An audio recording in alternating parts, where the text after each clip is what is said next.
Welcome, everyone. It's the Main Stand Season 2, Episode 22. It's like our perfect episode. 222, baby. 222. Just me and Pat today, as you can see. Mitch is away with family, so just a duo episode today. These always turn out pretty good, so excited to chat with my buddy Pat. Everybody wish Mitch's mom a happy birthday in the comments. Yeah, load up the comments. Me and Pat have spent a lot of time together recently. We hit up the zoo for about 4 hours this weekend. It was hell. That was 4 hours of hell. Yeah, basically got put in a torture chamber for 4 hours. So nobody had fun. Nobody had fun. Shout out to Portland Zoo one time. I know we always shout them out, wear their stuff. You know, what a great establishment to suffer. If you're gonna suffer at the Portland Zoo.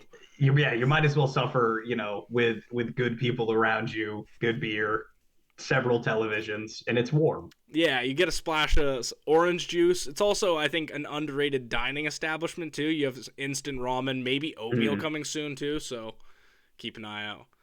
You have us to thank if they bring in the oatmeal. This is true. We'll get things started with the first game that we watched on Saturday, the Manchester Derby. Pat. Dude, all right. So I'm gonna try to be as non-vulgar as humanly possible, but that was one of the worst fucking referee performances I've ever seen in my life. Let him have it.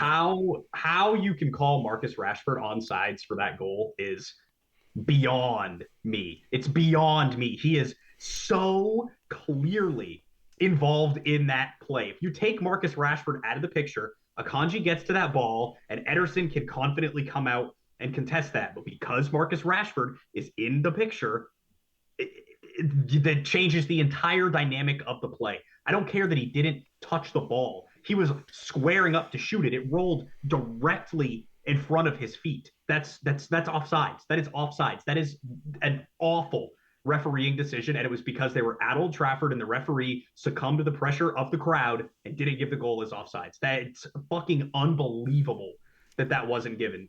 I think City were robbed of at least a point. City have had some decisions go their way in the past over the past couple of seasons. We can get into the hand of Rod is the big one that happened last season. We get it. I get it. This may be a little bit of karma for some positive decisions that have gone City's way in the past couple of seasons. But to sit there and say that goal should have stood, you're fucking lying to yourself. You're either a United fan or you don't know what the fuck you're talking about. And that's my 2 cents. I think their second goal was really well worked. They deserved it. But City were blatantly robbed of at least a point because that changed the entire flow of the game, letting that goal stand. Fucking ridiculous. Ridiculous. Yeah, we got your reaction on camera. I was pretty stunned as well. It was one of those ones where you think it's gonna, like, an explanation's gonna come out after the game that, like, really explains the goal or, like, makes you realize it was. I don't think that was the case here. It's still, like, one I think everyone's a bit confused about. And more importantly, I think it's one where, like, this is the perfect example of why a former player should be in the VAR room directing these fucking knobheads about, what decisions they're making. Because I agree with you. It's insane to think that, he wasn't affecting the play at all. So, yeah, unbelievable. And Trent was given an offsides call in the Brighton game for an exact same thing, but the ball was going out for a throw-in. They didn't give Liverpool a throw-in because Trent was in an offsides position when to play the ball. Yeah, it's crazy. What do you think about City kind of crumble? I mean, United score the second goal, and then you just kind of felt the next one was coming. But what do you think of City's performance on the day, outside of the refereeing? Poor. City were poor. I don't think they deserved a win out of that. I think a draw was a fair result. I thought City were really poor. I think United played well. I think they played pretty well. I think Casemiro was good in the midfield. I was impressed with Marcus Rashford. I think Bruno, Eriksson, and Casemiro is a really, really solid midfield three. And I think they executed their game plan to perfection. They played on the break. They were really, really clinical moving forward, incisive passing. They split us apart. They played through the press really well. I'm not trying to take away anything from United's performance. I think the refereeing in that game is what made it an extremely, extremely poor game. I think a 1-1 draw would have been a very fair result, all things considered. But, I just want to make it clear. I'm not taking away from United in this game. I think United played extremely well, and I do think they deserved one of their goals. And maybe you can say they deserved to win on the night, but I think it's super unfair for City to lose that game because of something like that. But I do think United's performance was good, and City were very, very poor again. Yeah. They've been in a pretty rough patch. I think the defense definitely needed some work. Um, I thought De Bruyne was really bad. I thought De Bruyne had a really, really, really bad game. They isolated Holland and made it extremely difficult for him to get any chances. The only bright spot was Jack Grealish came on and really did make an impact outside of the goal. I think he was relatively bright. I thought Mahrez was all right. Um, and yeah, Phil Foden's in a pretty rough patch of form too, but he's 22 years old. I think that's going to happen to younger players. He's like 5 years away from his prime. He was 27 and flitting in and out of games and dropping performances like that. I think I'd have more of a problem with it, but I think he'll pick himself up and close the season out really well. We forget that City were flying before the World Cup break. Foden had 7 goals, 3 assists before the World Cup, so it's clearly just a rhythm thing, a form thing. Everything's not completely right in his head. Maybe I don't know. He's like I said, he's young, so that I think he'll come good, and I do feel pretty. I feel all right about City. I do think, despite the fact that I wrote them off for the title, I still think Arsenal are going to win the title. Don't get me wrong, but I'm going to give the folks some food for thought before we move on from Man City. I'm going to take you back to 2019. It is a heated title race between Man City and Liverpool.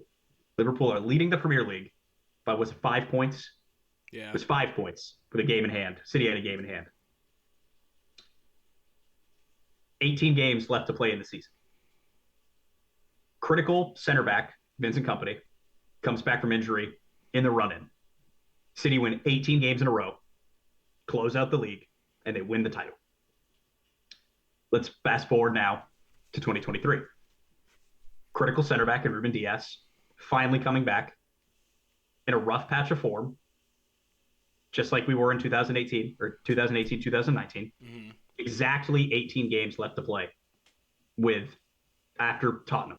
We'll play our 20th game. I'm not saying it's going to happen. I'm saying we've seen it happen, and a few good runs of good games under the City team's feet, and anything can happen, especially if they take points off Arsenal. So yeah, I think Arsenal are going to do it. I don't think this is the City team of old. I don't know if we have the characters in the locker room to do that again. But all I'm going to say is watch out, Arsenal fans and Man United fans that are genuinely in this title race. I think it's fair to say that United are in this race, especially if they can take points off of United this weekend. But just some food for thought. City can do it. They very much can do it, and we've seen them do it time and time again. So I'm not completely discounting my fellas. I just don't think it's going to be the year. Yeah, that's fair. I think that's a pretty fair take, especially after this past weekend. Following up the Man United game, or Man United Man City game, went right into Liverpool. Match I was a little bit afraid of. I think with Brighton kind of drawing 3-3 at Anfield, even without Trossard, this Brighton team's been doing a lot better. De Zerbi has them playing quite well, and Brighton absolutely dismantled us. I mean, 3-0 away from home. Klopp said it's the worst defeat in his tenure, which is pretty, I think, telling of how bad it was, because we've lost 7-2 to Villa under Klopp. So the 3-0 loss to Brighton was really bad. I mean, I don't even think there's any bright spots in that game. We didn't have a corner kick until like the 85th minute. 2 shots on target, I think. Salah didn't do anything. Midfield's run ragged right now. Defense is a shambles. I mean, how fucking Danny Welbeck scores that goal on Joe Gomez in the end of the game, I don't know. Good news is that Klopp dropped 8 of them in the FA Cup game yesterday against Wolves. That's the only positive I take away from this, is that we're going to drop people and young guys are going to play. I hope it flows right into Chelsea too, because I can't take any more of it. I mean, it was literally one of the worst games of football I think I've ever watched. Yeah, I don't want to sit here and shit on Liverpool. I think I do that enough outside of your games and just, to get the banter in. I think I do it enough. Yeah. But that was one of the worst performances I've seen from Liverpool under Klopp in a really, really long time. There was nothing inspiring about Liverpool. There was a lot of really inspiring and positive things to take away from that Brighton side. Oh, yeah, but for sure. Liverpool, they just don't look great. We're talking about a Josh. little bit. The press for us is just non-existent, and I think it's a little bit of the way Klopp plays. I mean, he runs teams ragged, and I think after 4 or 5 years, some of these guys only have 3 or 4 under their belts, I guess, but a few years under Klopp, and you're toast. And I think we're kind of seeing maybe the after effects of how intense his football really is, and why he only lasted 7 years at a team like Dortmund with that side that he built pretty much from scratch. I think obviously things have come out after, that Klopp is totally going to stay in charge of Liverpool. As long as they're going to have him, he's committed to the project. I think it's going to be more about where do some of our big players go? Is Klopp going to put some of these guys on the line in the summer? I guess we'll have to wait and see, but I think it'll be pretty interesting. Yeah, no, I completely agree. My question to you, Josh, is Europa League or Champions League? What feels more realistic for Liverpool right now? Because I do think they finish in the top 6, but what do you feel like is more of a realistic aim with the way this team has been playing, and more importantly, just the way Liverpool as a whole feel right now? Where do you realistically see them finishing come 38 games played? Realistically, I'd say Europa League, but I don't know. You can't write this team off, can you? I mean, a couple years ago, I hate to always reference this, but we were way down bad a couple years ago. I mean, it took an Allison header to save us Against West Brom. Yeah. Yeah, I think crazy things can happen. I think with the World Cup too. I mean, we're only halfway through the season. Right. Yeah, that is definitely something a lot of people maybe are discounting, is the fact that it feels like we should be in match week 25, 26 right now. Exactly. And most teams have only played 18, 19 games max. This is where this part of the season is now, where these winning runs are going to really start to matter when teams are finding their feet. So, yeah, it feels like the season is basically over, because in most years, February, you're like, okay, you're top of the table, you're going to win it. But it's like there's still 20 games left to play for a lot of teams, 18 to 20 games. So, no, I think you're right. Yeah, I think it's possible. I don't see it. I think top 6 is a realistic aspiration for Liverpool this season, given the way you've been playing, but I could be proven very wrong. I think injuries, who comes out of the injury room in the next couple weeks could make a big impact too. Jota's supposedly going to be fit for Real Madrid. That's going to be his first game. Bobby comes back. I mean, Luis Diaz is probably going to be out for the rest of the year. Bobby Firmino, Darwin Nunez. I mean, get some of those guys back in, play some of these young kids. I mean, this Ben Doak kid's serious. Harvey Elliott scored a wonder goal last night. Just give kids a chance, and I think we'll kind of come out on top, hopefully. I trust Klopp, though. So, Moving on to what I think was the game of the weekend in terms of fixture, table implications, etc. North London Derby. Yeah. A game that you favored Tottenham in, I favored draw, and Mitchell, not here, ran with Arsenal. And Arsenal won that comprehensively. They played Spurs off the pitch. Yeah, and Spurs fans are Conte out. I think Spurs came into that game super reserved, which I thought was really weird. I thought Conte was going to kind of outclass Arteta in terms of the tactics going into the game. Spurs just look ragged. Arsenal probably could have won that game by a couple more. I mean, Partey hits a fucking banger off the post, yeah. Which we still don't like him on this podcast, but I mean, that would have been a crazy goal. And then Odegaard with a great finish as well. Lloris sucks. He's terrible. Lloris is terrible, but Odegaard is my player of the year right now. Yeah, he's surely up there. I just think when you look at that Tottenham performance, I think the number two things are Conte and Lloris you got to look at. But yeah, you do got to tip your cap to Arsenal to go and win that in Haringey on that side of London at the Tottenham Hotspur Stadium, and to make that your own that's pretty ballsy.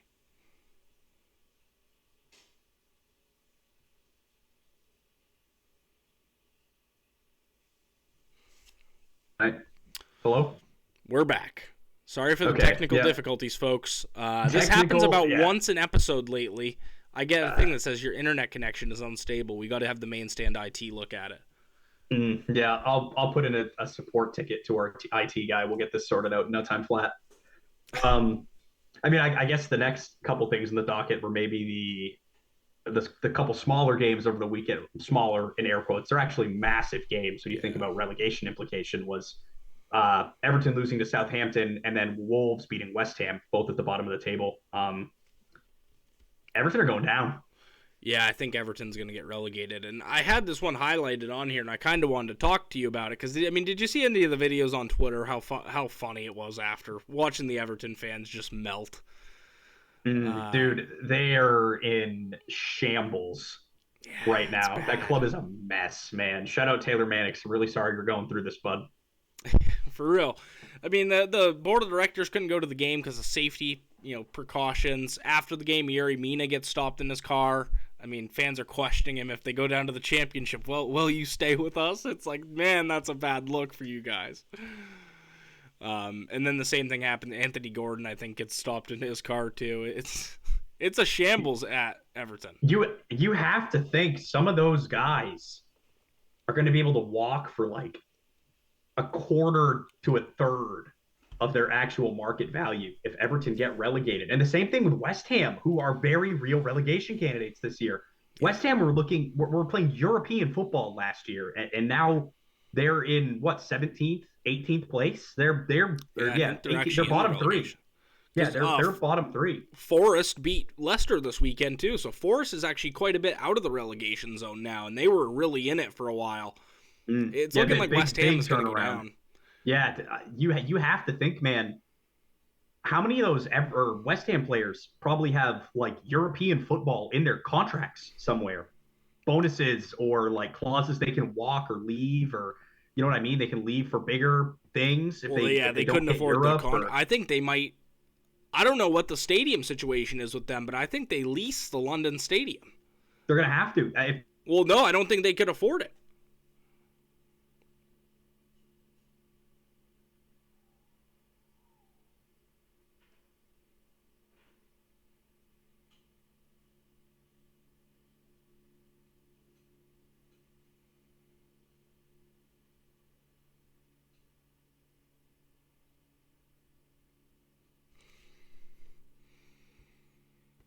Middle of an episode, right? Okay, we're back. Technical difficulties number two. Yeah, It's my internet. this is a It's not tough my one. internet. It's my internet, not yours. My Chrome just said you're working offline when I have all my notes document. So If you're a passionate Maine stand fan and you're 17 minutes into the episode, just bear with us. you're Just go gonna through the pauses. we'll try to chop through this stuff in post to make it as listenable as possible for you guys.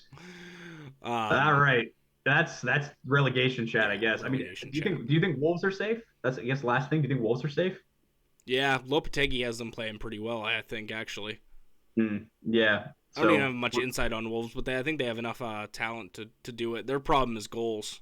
Where do the great. goals come from? That means City are losing to Tottenham tomorrow or today when you're listening to this. They're Today, losing to yeah. Wolves at the weekend and they're losing to Tottenham again. Awesome.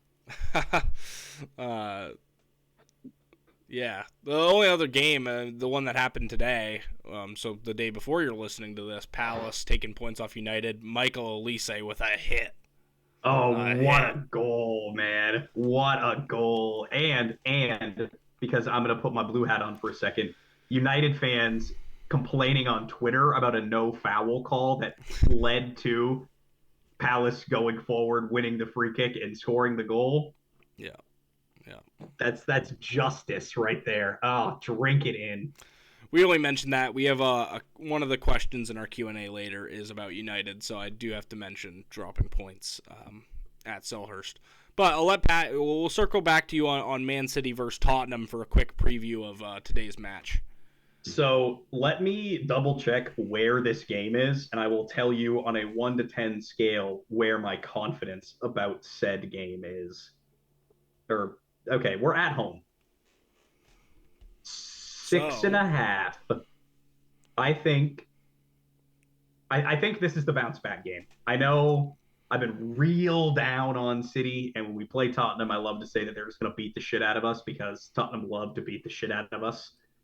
But I think a fit Diaz, a fit John Stones, and a Guardiola who has recognized that City have been poor and is willing to make changes comes to the table with a real plan.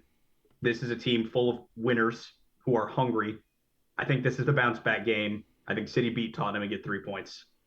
City beat Tottenham. That's Where's Japet Tanganga? Is he healthy? Because he might just run around the field and just consistently, foul you and just take you off the ball. What was that? That was the opening day game, I think. Last year. That was a great game to watch. Holy fuck. Yeah, no idea how Tanganga stayed on the pitch for the full 90, but it is what it is. Raheem Sterling's not here anymore. We've got wingers that can actually dribble around Tanganga. They're just not very fast. That's true. Yeah, but no, I'm confident. I weirdly am confident. I think City can do it. I think the bounce back game is tomorrow, today, technically, when you're listening to this. Not a logistics company, and I think City get the job done. I think 3 points, and we start trying to close the gap on Arsenal. Yeah, I'd love to see it because I don't know, something about these are. I talked to you about it this weekend. I just can't stand Arsenal fans right now. I don't know. I'm on the fence. I think every fan base has got fans that make me wish that their club liquidated. But I think Arsenal kind of deserve it, man. They've been a banter club for a grip. I like their manager a lot. I think it's because I have so many soft spots for guys on that Arsenal team. I think that's what the issue is. They got Zinchenko, they got Jesus, they got Arteta. You're just Man City B squad. I'm a big Odegaard guy, man. I really like Martinelli. I really like Saka. They got a lot of likable characters in the squad.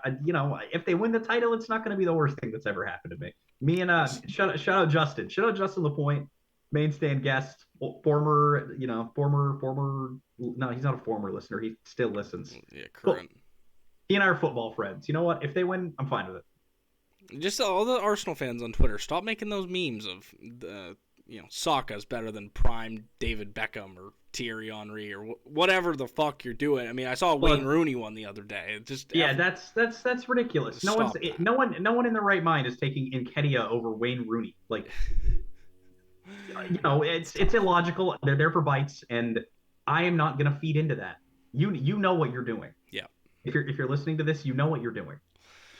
The other game to preview Saturday, the day after my birthday, Liverpool play Chelsea at 7:30 in the morning. Should be a crime that I have to watch this game. Basically when it's still my birthday, just in the form Liverpool are in. Usually it's like a treat if Liverpool play on my birthday. This I think is like corporal punishment. This early in the morning. This is I've been seeing the battle of mid memes go around about this game. I mean, Liverpool and Chelsea are obviously in the worst form possible. It is at Anfield. Liverpool have a pretty good Prem record against Chelsea. I think we're 6-7-1 in our last 15 against them. Just doesn't feel like a great time to be going up against the Chelsea side with something to prove. I know that they're not playing good either, but I don't know. I have an icky feeling about this. We had a hard time beating Chelsea last year, too. I mean, we played them 4 times and drew every single game in regular time, so I don't know. I think Liverpool are giving you a birthday present this weekend. I hope, man. Chelsea suck. I think you're gonna beat them. I think we need Darwin Nunez to win this game. I don't love the options we're playing with right now with Ox as false 9, Salah as the striker, Gakpo on the left. I think it's a little bit too soon for him to be expected to really make a difference on offense. I think we need a real striker to be in there and mix things up, and I think Darwin is exactly the guy who could go in and mess up that Chelsea back line, but without him, I think it's going to be a tough ask. I am not moved at all by Cody Gakpo in a Liverpool shirt yet, but it's very, very early times in his career, so I'm gonna save the Punez treatment for another day. Not the best time to be joining the Reds. No. I tell you what, though, I hope starts is the Stefan Bajetic kid. He had a great game against Wolves. He's going to be a proper midfielder. He's a little bit small physique-wise, but Chelsea's been starting a young kid, too. I think Hall is his last name. So I think he'd match up quite well with him in the middle. So looking forward to that. Yeah, and then the last game we have on the docket is top of the table clash. Really, it's Arsenal Man United. Yeah. United won the reverse fixture at Old Trafford.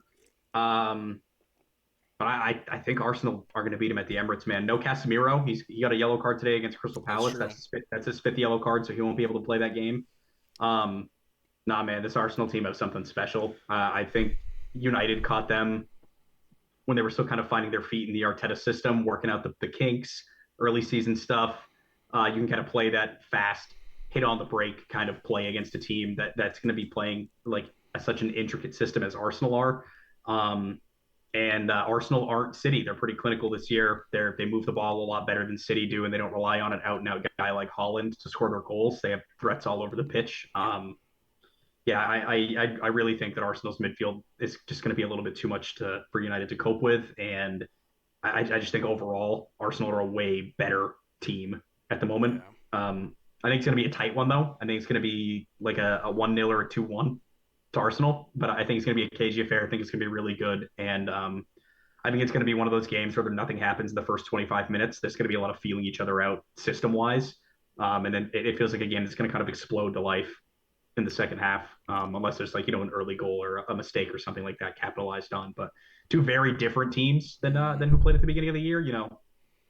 An Arsenal team that are flying and a United team that are flying and no longer have to play Ronaldo up top. It's going to be a very different game than it was at the start of the year. But I favor Arsenal in this one, especially at home. The atmosphere at the Emirates lately has been insane. Yeah, I would agree with that. It also feels like a kind of another really big test for Arsenal in the sense of this game is really a big rivalry game in the 2000s, and it comes back, Arsenal's back going for the title, and it's a really critical time in their season, and having to go against Man United, it's like a test of time rivalry.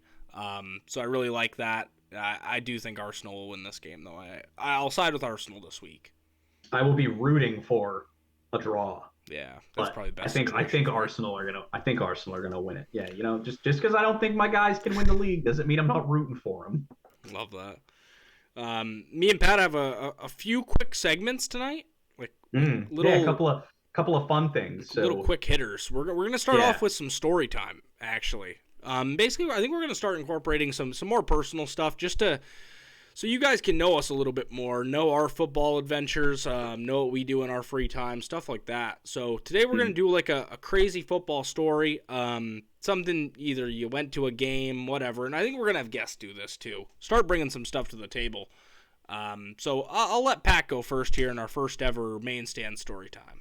Oh, God. So the story I am bringing to the table is one we've kind of spoken about on past episodes of the pod, but we've never really gone in depth on the day as a whole and what entailed. So, as you know, me and Mitchell are big Revolution fans on this podcast. We try to support local when we can. Foxborough is about a 3-hour drive from where we are, Foxborough, Massachusetts. For maybe those of you who don't live in Maine, it's Gillette.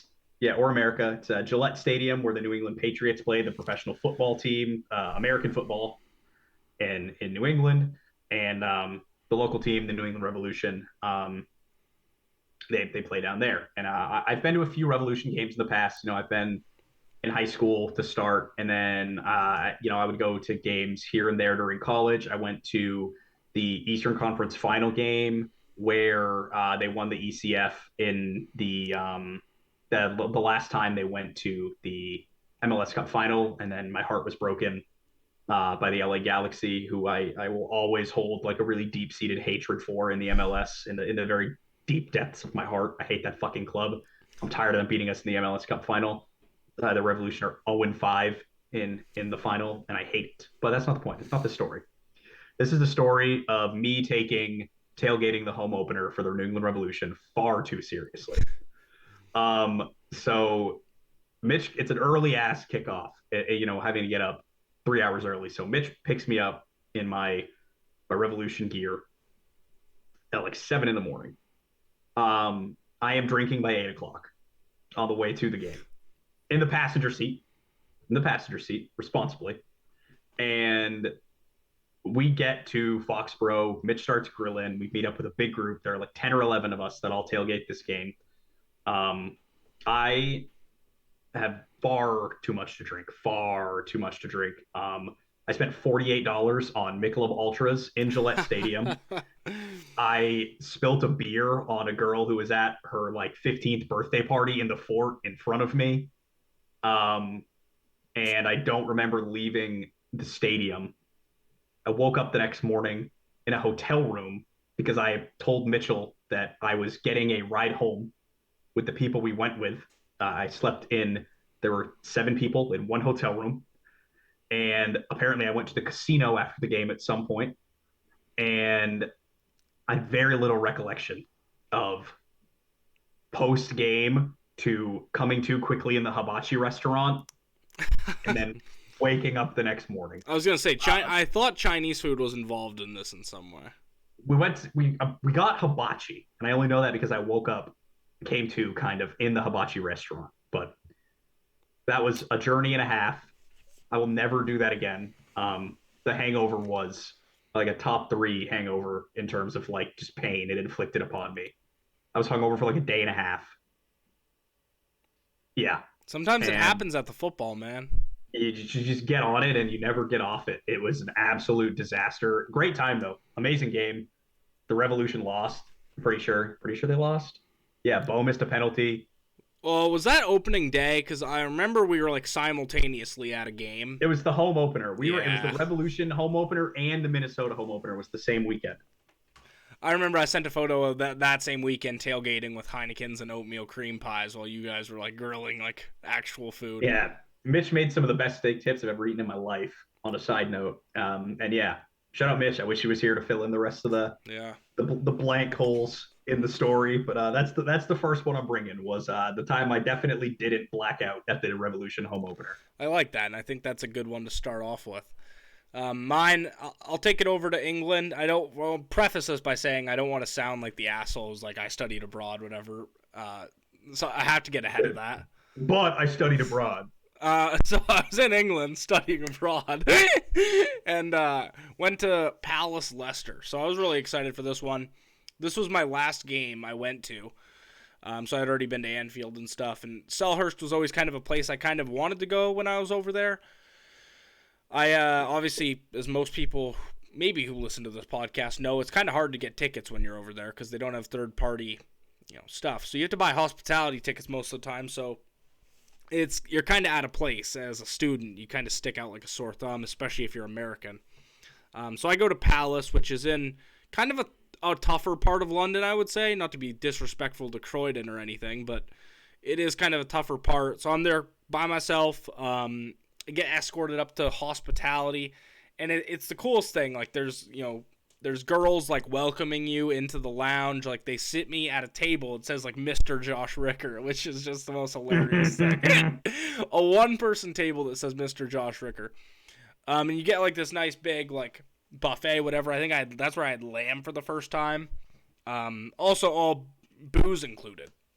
So I had like the Crystal Palace house red wine, trying to hold my face together after a while. It was a great game. Jamie Vardy, that's went right after Rebecca got caught tattling on Wayne Rooney's wife. They were chanting, Jamie Vardy, your wife is a grass the whole time. Vardy scored the closing goal in that one and did the Eagle celebration, which is now in FIFA. But my cool part about this game is after the game, standing on the corner, waiting for my Uber ride, none other than Wilfred Zaha races past me around the corner in his white Lamborghini.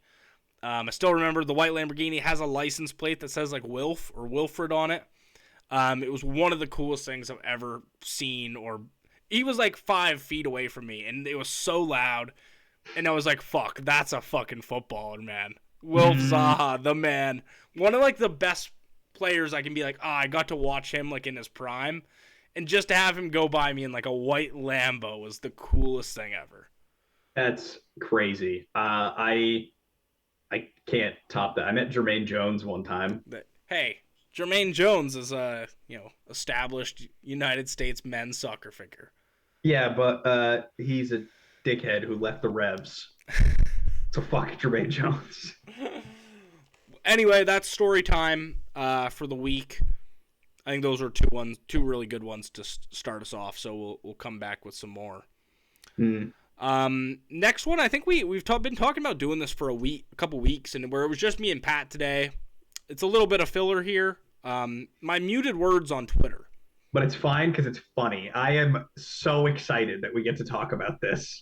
It's one we've been talking about for a while, and it's all, I think Sebastian Pettit was the one who leaked this story.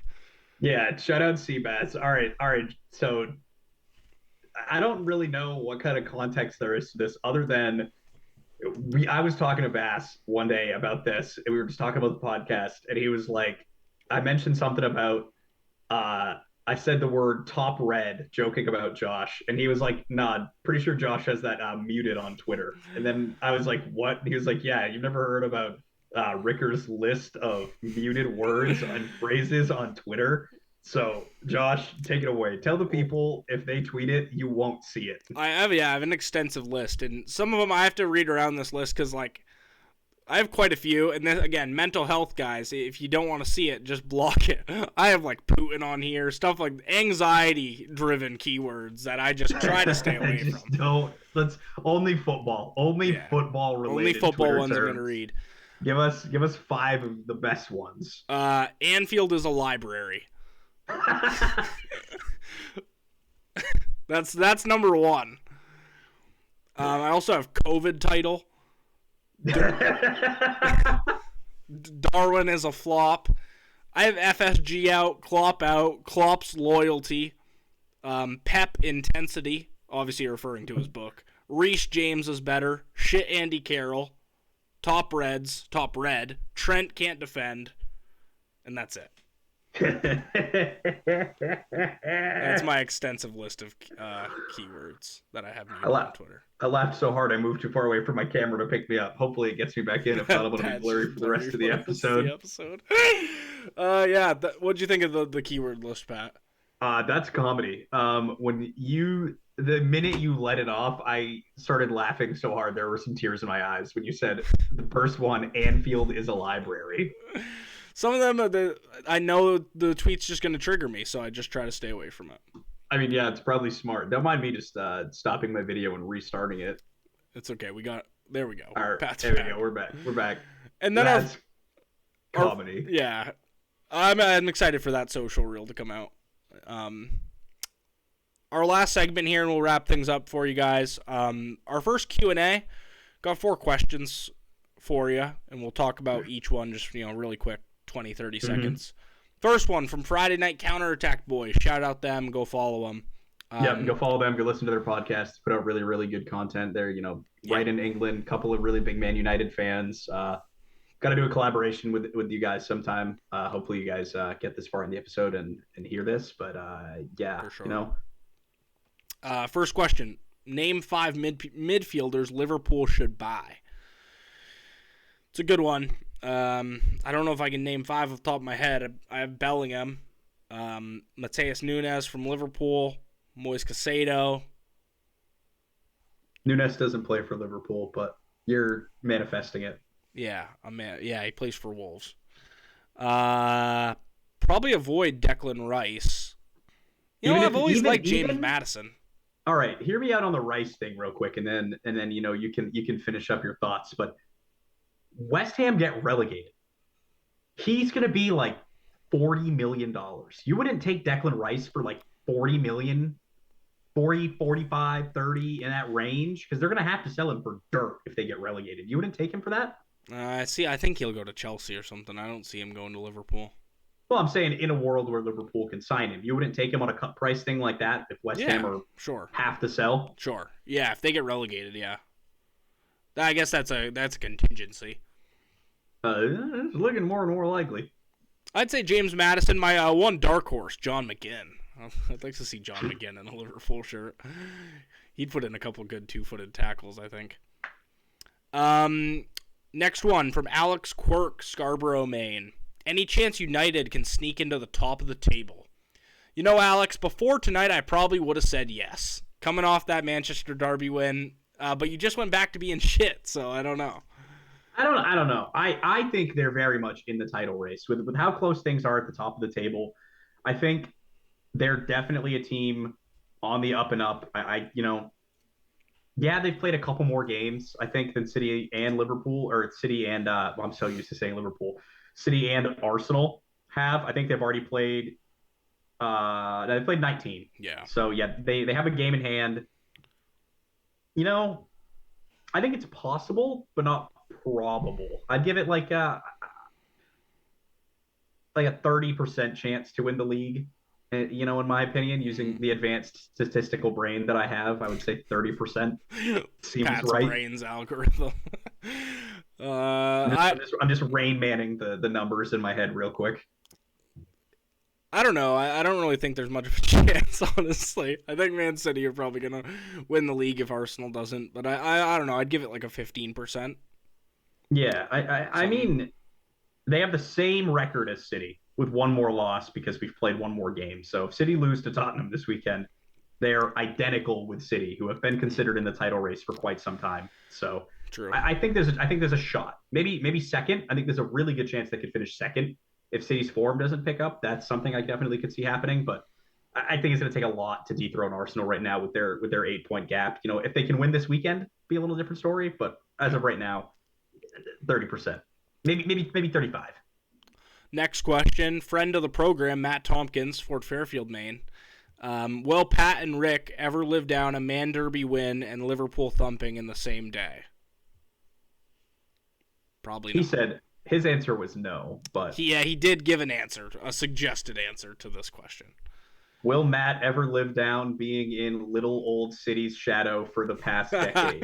You answered that question for me, Matt. How Yes. about how about that, pal? How have you been since Ferguson left, friend? Answer me that question. I love the rebuttal. That's what we're here for. Last one, Sean Ellsworth. What game week will Arsenal win the league? This is assuming Arsenal win the league, buddy, but I think if they're going to win the league, it's going to come down to probably the last 3 or 4 games. I'd say the earliest I see them winning it is like match week 35, maybe 34. I was going to say Um, 36. they play City in April, which I think could be, all things considered, the determining result. Let me get the exact date of that game, and we'll go from there. Give me just so I have the Premier League app open here. Hang on. So they play City in. Give me Josh. Give me some fake elevator music while I find this. Hold on. They okay. They play City on April 26th, Okay. which is match week 34, I believe. No, you think that could wrap it up? 33. They play City match week 33. I It's think a that little is going to early. be the earliest they can win the title. It's going to be match week 33. That'd be If pretty things, perfect, I would think, from here on. But yeah, yeah, I yeah, would say mid 30s if they win. yeah, 33. Maybe if results, yeah, it's going to be 33, maybe 34. They play Chelsea, which Hmm. if we have a bad result, I don't know. Yeah, it's the 33 to 35 range. I think 30, I think 33 is going to ultimately be the game that's like Arsenal won the league, Yeah. Yeah. so to speak. Maybe they don't technically win it on points, but I think that will be the game that puts them either out of reach or let City close the gap enough or finish closing the gap to jump them in the table. Yep. Thank you for your questions, guys. It was good first Q&A. Good few segments there, Pat.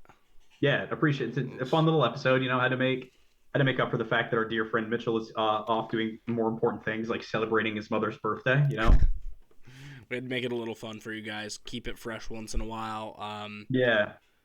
One last quick update for everybody. I know you've been missing the Monchengladbach minute. You've Oh, really yeah, been shit. enthralled with that story and wondering how I'm feeling. I'm feeling like shit. I don't really want to talk about them anymore. Jan Sommer is going to Bayern Munich for like $8 million.